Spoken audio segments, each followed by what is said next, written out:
think we're ready to circle back around to your point of we've engineered zero crossings into the DC system. Yes. So the way the systems work, when you say that they pulse, so we wrote the 1400-1 equipment standard. It is a performance standard.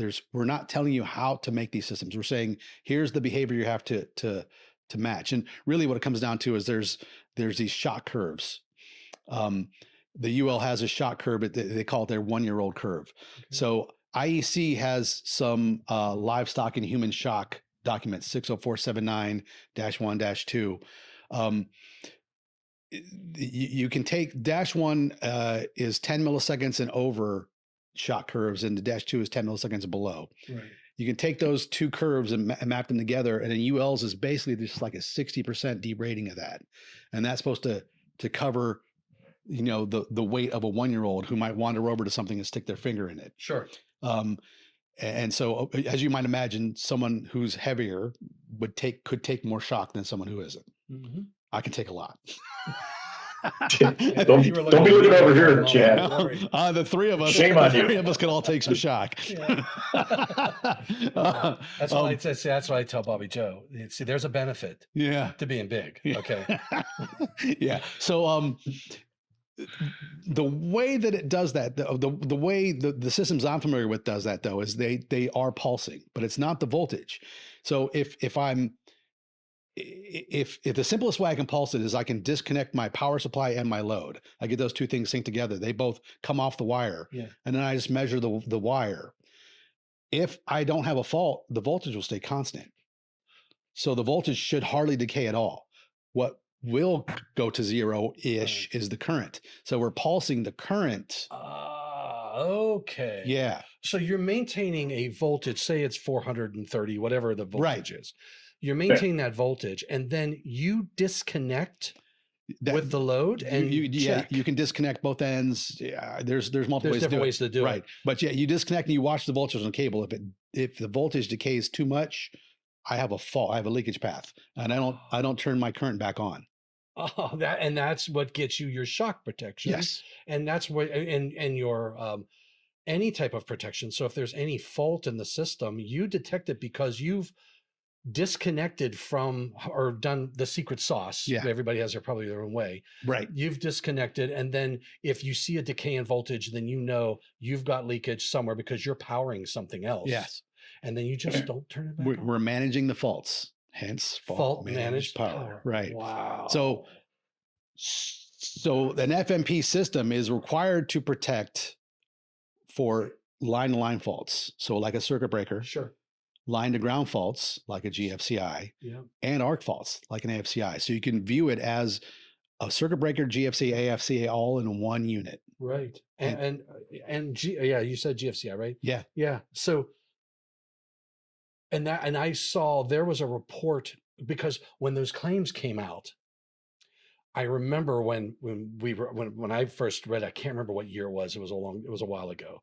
But I'm like, oh, wait a second. Okay, hold on. It's one thing to say it.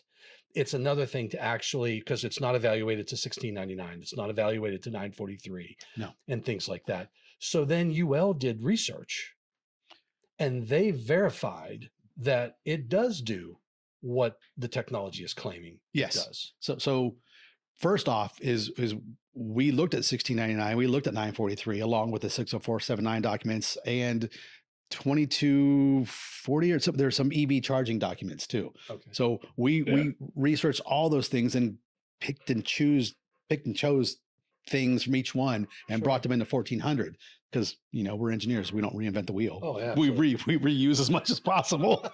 It's safe that way. Yes. Yep. And so yes, we looked at all of those things. On top of that, there's also a big, in the 1400-1 standard, there's a big section on functional safety. As you may well know, circuit breakers, I'm sure they have to pass functional safety, GFCI, AFCI, all of them. Fault managed power systems also have a functional safety requirement. So there's the four big hurdles for me that I think in there are the functional safety, the circuit breaker or the line-to-line faults, GFCI and AFCI parts. Yeah. AFCI probably, I mean, in order is probably I'm guessing because I haven't been through a listing. This man over here has been through the listing process. They were actually That's the where first this company. trigger came from. Right. They were the first company to go through the UL listing process. So they were the guinea pig. Ah, okay. Probably to me, my guess is the hardest thing is the functional safety. The second would be the line to line. Third would be AFCI. And then the easiest is probably the GFCI part. The GFCI is just a simple measure the current in, measure the current out. And honestly, the way some of these systems work is we make a virtual midpoint ground. So you put two resistors in between the two, between the lines. Yeah. Once those resistors get to like 15K, you can't trip a ground fault anymore. There's not enough current available for a ground fault through there. So, to me, that's why I think it's probably the easiest. Most systems are going to have well over 15K in each of the legs for their virtual ground. That sound about right? Midpoint ground. Yeah. It's to circle back on the engineering to zero cross, there was some real wisdom in the 1400 team, the team that actually wrote that document, because it doesn't say thou shalt pulse. It says this is the behavior. So if you could figure out how to accomplish that behavior with AC, if you could do it with straight DC that doesn't fluctuate, if you could do it with AC with a DC offset, you pick the power format, but you have to duplicate this behavior. And it's really a really well written document. I mean, the easiest way to do it is pulse it. Yeah. Because then you can. Yeah. Yeah, I mean, but he's right. We wanted to make sure we left room for innovation. Because we couldn't assume that everyone in that room knew everything about it. In fact, I knew for sure that no one knew everything. And that's the nice thing about UL standards are not supposed to be prescriptive. Yes. They're supposed to be performance based. And that's and that breeds innovation, or doesn't breed it, but it gives the opportunity for it. But, so and they're kind enough, if you devote some time in their lab and write them a big check, they'll help you prove that you're right. And sometimes your competitors will demand it. But the way he said write a big check, that sounded like a painful experience. I can imagine. Absolutely. Yeah. All right. That's a three bourbon story, Chad. So you've got. Do we want to talk about some of the terminology? Yeah. So sure. We've talked. Your list here says Class 4 Fault Managed Power System, FMPS. I mean, those are all interchangeable terms.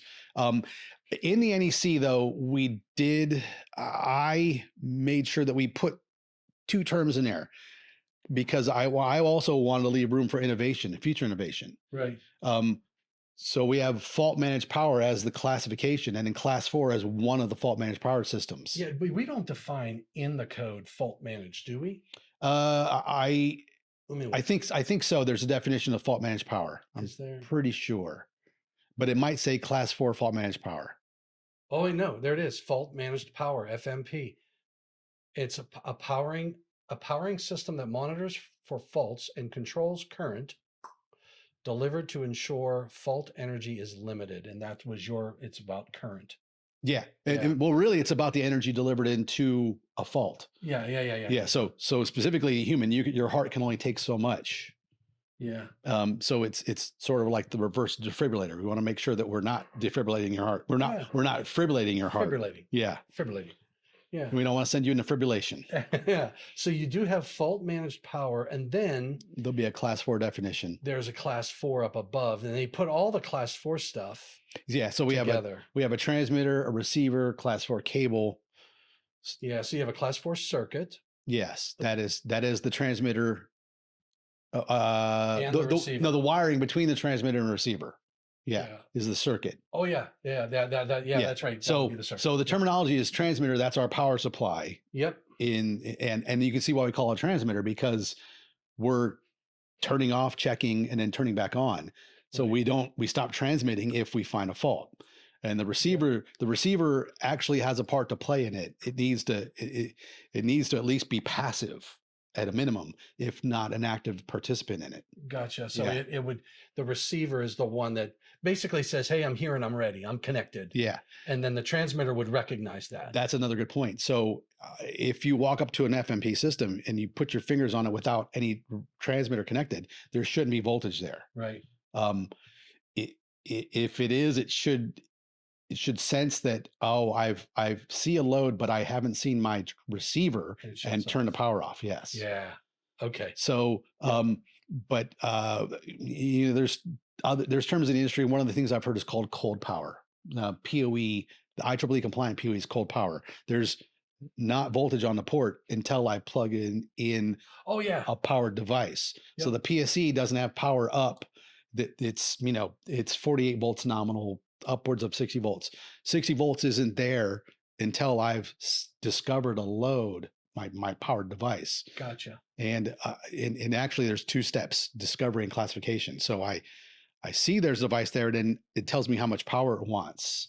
And then I police to that power range. Excellent. For PoE. And FMP is a similar kind of thing where the power shouldn't be up until I've seen a receiver. Yeah. And then I can bring my power up. So the voltage, I'm pretty sure 1400 says the voltage should be below class 2 limit levels without a receiver there. Where's that at? That's going to be in the 1400-1. Okay. Yeah. Gotcha. Yeah. So that's, we didn't put that in the NEC. No. The NEC, I think the cabling mentions the 450 volts, but 726 doesn't mention even the voltage. That's all handled in the listing standard. Yeah, because it just says it shall be listed. Yes. Yeah. And then there's this class. So we talked about the receiver, talked about the transmitter. Oh. Utilization equipment. What's that? So that is if I have a receiver embedded in a device. So say I made a fault managed power refrigerator. Oh, nice. I don't want to have a box sitting between my receiver and then, or sitting between my fault managed power wiring and then converting to something the refrigerator can use. Yep. I put that inside so that any unsafe voltage is inside my cabinet. Yeah. You know, so if I take my fault managed power and convert it to something that the refrigerator can use, it's inside. That's utilization equipment. Okay. So that spurs a couple questions Sure. from me. So foremost, are there any utilization equipment that you're aware of that Not that I'm aware of yet. No. Okay. So second, can I go from, let's say that my piece of equipment operates on AC and I do fault managed power to this receiver. Can I convert it to AC and power that equipment, or does it only do DC? No, it can be converted to AC, and we force all that in the code. If you go to 726, I think it's going to mention separately derived systems. Oh, 726. I'm going to go, and that camera's in my way. So that was I remember it was Keith Waters from Schneider that brought that specifically. There's nothing. So do we have separately derived systems in there, or is that wait, hold on, or is that in? No, I don't see separately. No, I'm thinking of 1400-1. There's a section in there where it says it's a separately derived system, but at the end of the day, the 1400 system covers the transmitter, you know, the cabling between and the receiver. What happens before the transmitter, what happens after the receiver is NEC stuff. So there's nothing that says I can bypass the NEC by using fault managed power. I gotcha. I still have my rules, input and output. Yep. I'm just gonna try to figure out. Go ahead. So to be explicit, I mean, you know, right now we need the receiver does the fault managed power dance, right? It's a participant in the circuit, but the output side of that thing is to create the voltage that your equipment needs. So maybe it's like a Cisco IE switch, a fanless industrial switch, 56 volts, boom, done, powering it up. We could do 380 volt DC, convert the fault managed power format into 380 volt DC and power a catalyst switch that's got the right power supply in it. Yes. There's a thing, I think a 1900 watt supply right now that, you know, you could do that with. And that really creates some benefits too for the utilization equipment, because you don't have configuration stuff. It's like, oh, that's got to be a 208 volt switch. That's got to be a 120 volt switch. That's got to go here. That's got to go there. It's, if they're all 380 DC, you got one power supply to stock. Yeah. I think I have 1400-1.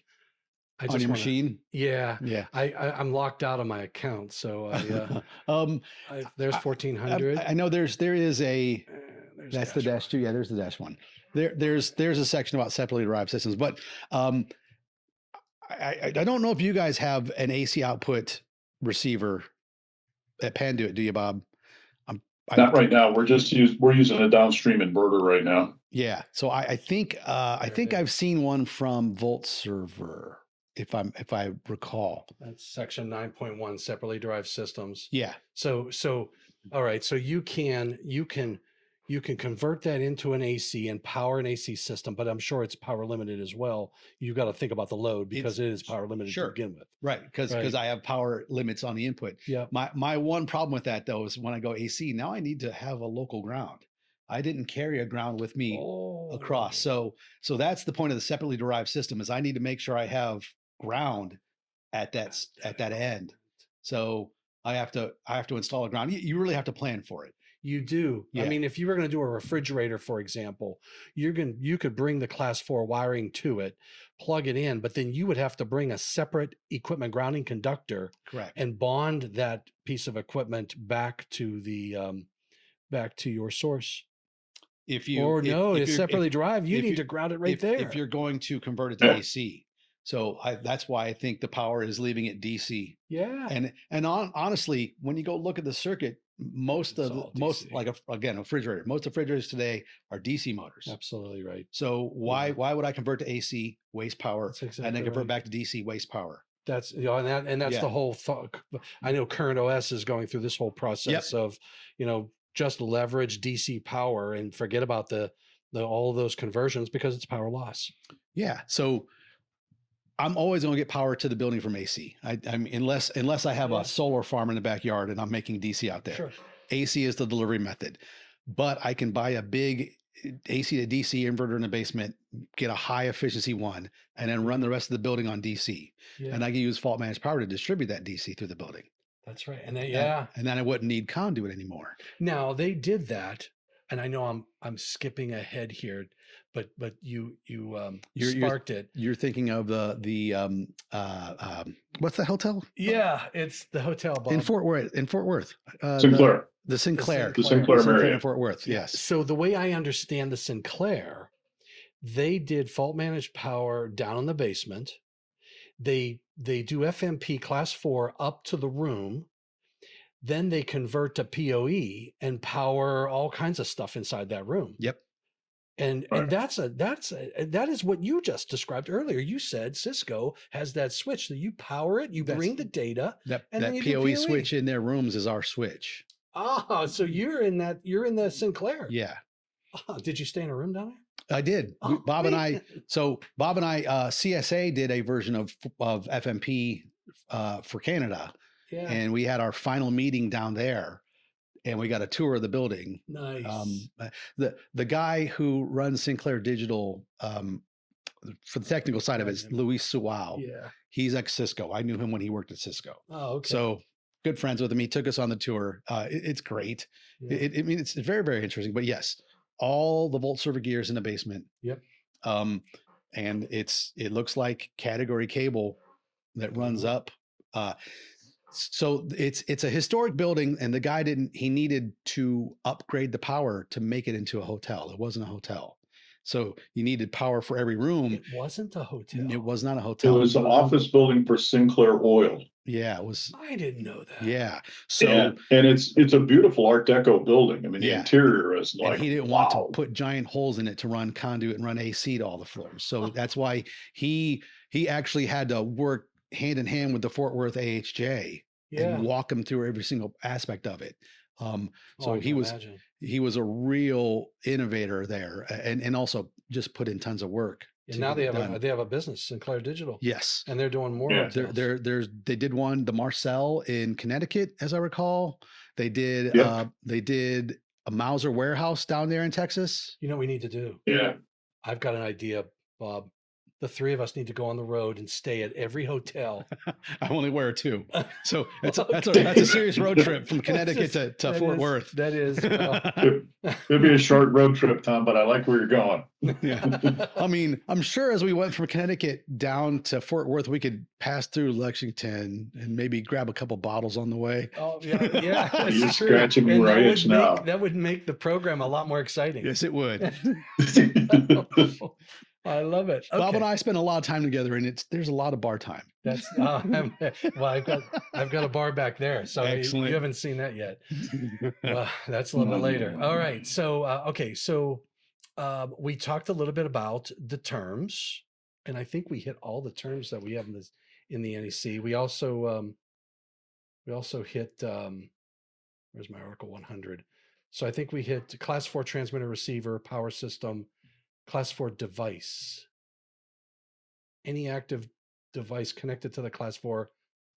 Examples include Class 4 so man, I don't know that we use that term in the NEC. Oh, that's a reason to remove it, because Yes. yeah, That you got me thinking. I need to go double check that. So in first draft meetings, we could pull that out if someone didn't make that comment. Yeah, and that's a style manual thing, but Yeah. it seems like you've already got. I know we did something similar for GFCI. So this is the trick we did on GFCIs. We have the class C, D, and E, but we don't use the terms C, D, and E in the code, or D and E at least. We use special purpose GFCI. Yes. So we wanted to create a term for class C, class D, and class E. So what we did was we left special purpose GFCI in the code as a defined term. And then we said a class special purpose is a class, could be a class C, D, or E.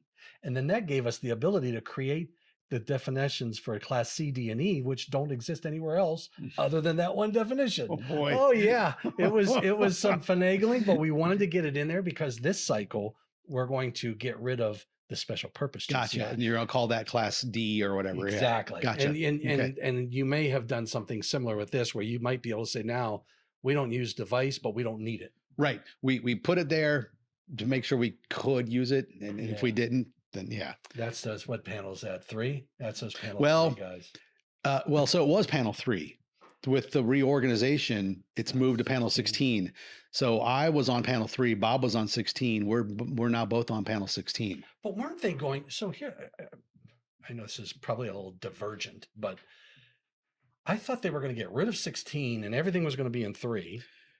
And then now they've kept 3 and 16. What the heck is going on? So 3 has panel 3 was a weird mix for me. It was Article 300, 590, and then Chapter 7 stuff.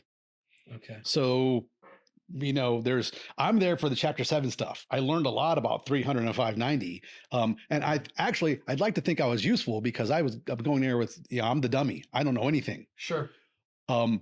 If I read the words and I can't figure it out, then hopefully I can help you make it clearer, Yeah. Because as code guys, our job is to make sure that we're writing this for the installers and for the HJs, and there should be no interpretation. It should be clear what it means. Oh, amen to that. Yeah. Oh my gosh, I'm going through that in other areas. So I'm one of my main goals is try to make sure there's no other interpretations. It should be one solution. And so for the 300 stuff, that's mainly what I brought to them. I had zero expertise in it, and still barely dangerous even. With what I know. Right. Yeah. My expertise is in the Chapter 7 stuff. So if it stayed with panel 3, 305.90, we're moving someplace else. I think they just said, well, wait a minute, we got this group over here who was in Chapter 8. Panel 16 was their whole responsibility was Chapter 8. Yep. It's no longer independent, and a lot of that stuff got sucked in. So a lot of Chapter 8's going away. Why don't we just put the limited energy folks on 3 over on 16 and make panel 16 the limited energy panel? That makes sense. Yeah, I got no heartburn with it. Yeah. That gives panel 3 a lot less work. Yes. And panel 16 has a lot of work this time. I'm telling you, man, I can see it. It's nearly 900 pages of PI PDF. No kidding. 270 some PIs. Ooh, baby. Yeah. You got to love that. All right. So, and Bob, are you on panel 16. 16? 16, yeah. All right, so we got 2 panels 16, and you're no longer on 3. No, I'm not on You 3. said blah. I only have time for one panel. Good nights. I got 2 and 10, and I'm going through crazy. Yeah. Yeah. Okay, so let's go back. We went through the defined terms. I think we feel good with that. We talked a little bit about how class 4 actually works. Did we miss anything there? We had the transmitter and receiver. We had voltage. We talked about that it's a constant voltage, and if the voltage sags, then you kill power current. And we talked about that you could go to AC if you wanted to, but it wouldn't make sense because it's separately derived. You're not pulling a ground. Abnormal conditions. So I think we covered. I think we again, just to clarify, we're covering line-to-line faults. So that's either a human resistive load or a dead short, like if you get a tool across it. Line to ground, same thing, and then arc faults. And 1400-1, the first version said, parallel and series arc faults. Right. We went back and looked at it. The actual line-to-line fault management won't allow line-to-line arc faults. So we don't need parallel arc fault detection. They just can't happen. Sure. They trip the fault management. Yeah. So series arc faults are the only thing that we're required to test for anymore. Interesting. We found, you can't even maintain a parallel arc fault. Yeah. The way they do the test is they bring 2 things together and then pull them apart to draw the arc. Yeah. As soon as you pull them far enough apart to arc, we do our first disconnect. Yeah. The arc goes away, and the transmitter said, "Oh, the voltage decayed too much. I don't turn back on." Yeah. So you can't maintain a parallel. That would be passed. That would pass the test. Then, yes. Right? But I understand the way they do it. They require so many half cycles. So we removed it from the 1400-1 as a requirement for a test. So it saves us lab time. Sure. Doesn't make you all go do a test. They know everything's going to pass. Why waste that time, energy, and cost? Yeah. Yeah. So we got to pull that one out. Yeah, and then the series arc. Series is we that one can sustain itself. But here's my issue with the series arc, just in general. How do you get one? So my understanding in AC circuits, it usually happens because your AC circuits are multi-drop, right? I run multiple loads, and so I go in and out. Sure. Modern, receptacles have the things where I just put the plug in, and it eliminates that. But the arc faults, my understanding is it typically happen from the screws loosening over time, from whatever vibrations. Here's the thing with and that. I get intermittent connection. Then you have they call that a glowing connection. Yes, which is not detected by an AFCI. Which is not a series, technically series arc. Right. So it can glow and cause a problem. Yeah. But those also can arc. Yeah. Eventually. But yes. That's how I explain it. So eventually you'll get there. But it's just frustrating. One of the guys, John Shea from Schneider Electric. Yeah, Dr. Shea. He used to work for Eaton. He was, yes. Yeah. He in fact, all this glowing connection research he did under Eaton. Yep. He was on the 1400-1 standard, and we talked about glowing connections and try to figure out, are they a problem for fault managed power systems? Now the thing is you don't really have terminals. You have one run of cable. I guess if you're going to do 4 kilometers, I'm going to have junctions. Yeah, but then at the minimum, you're going to have a connection at either end of the conductor. Right. That's it. And they can be screw terminals. Yeah.